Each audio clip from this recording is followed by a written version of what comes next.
Well, we've had Yeah. very different days then, because this morning I watched Happiest Season, which how to begin? It's a festive romantic comedy. Obviously, Happiest Season. It's a Christmas film. Can I Written, stop you just quickly? yeah. Do you like Christmas films in general? I'm indifferent. Some are good, some are bad. I'm not really overly fussy about them.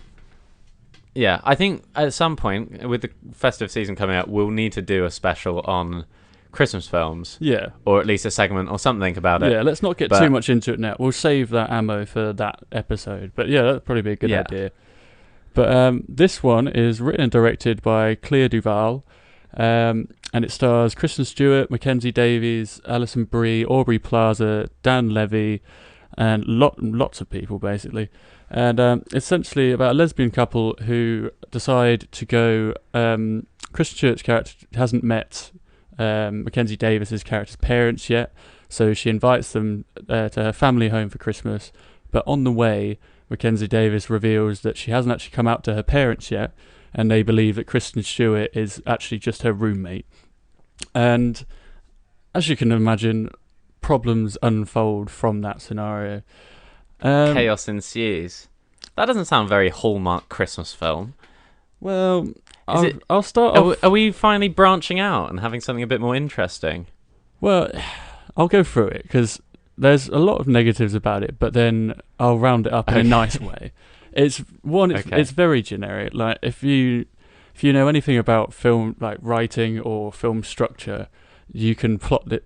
After you've seen the first 10 minutes, you can plot this film out on the back of your hand. It's like it fits every beat of classic storytelling.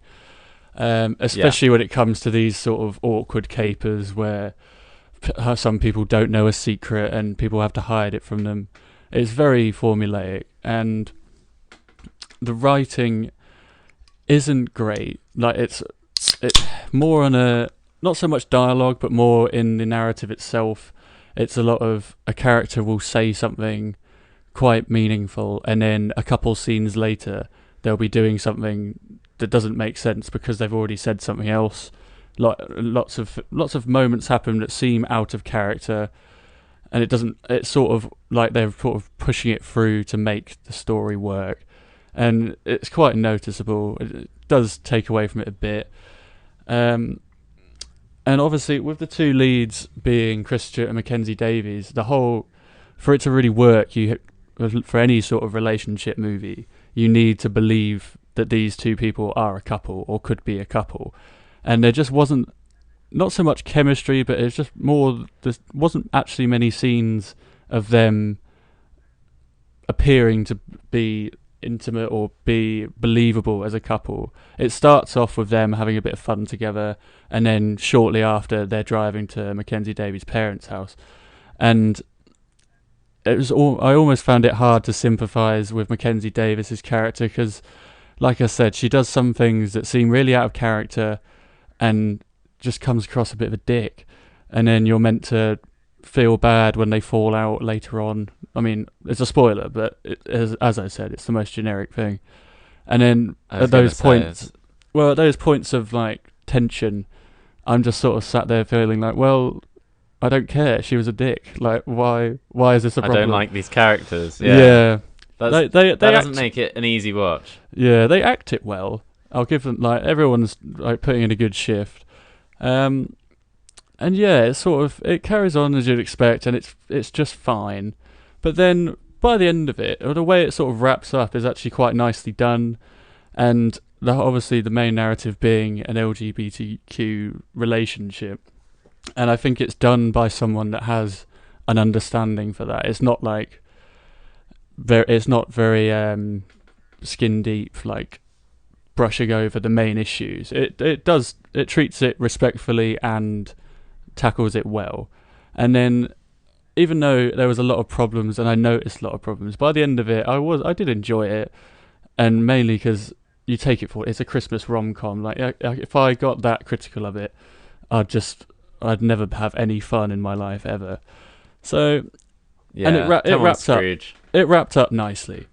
Um, And it's got Kristen Stewart in it, and you really like her, don't you? yeah, but I purposely didn't mention anything about her to try and not come across as a loser creep. But you've gone and done it for me. So don't everyone, you worry. are my witnesses. Alistair brought Kristen Stewart up before I did, and yes, I'm I always love her. here to make you look bad. Don't worry. I do love Kristen Stewart, and she was good in it. They were all the acting was good. It was just the story needed a lot of work, and it was very formulaic. So I gave it a 5. More purely, there was a lot of problems, but I had a smile on my face at the end of it, and it's a stocking filler of a Christmas film. You could stick it on for an hour and a half, and you'd have a good time. That's about it. Well, I think we're going to have a lot of time on our hands over the Christmas period. So, to be honest, a 5 out of 10 sounds like a better than average Christmas film. Yeah, that's what I'm like. I wouldn't want to give it any lower purely because, I mean, it's good as far as Hallmark Christmas films go. So Yeah. I couldn't give it any lower than that.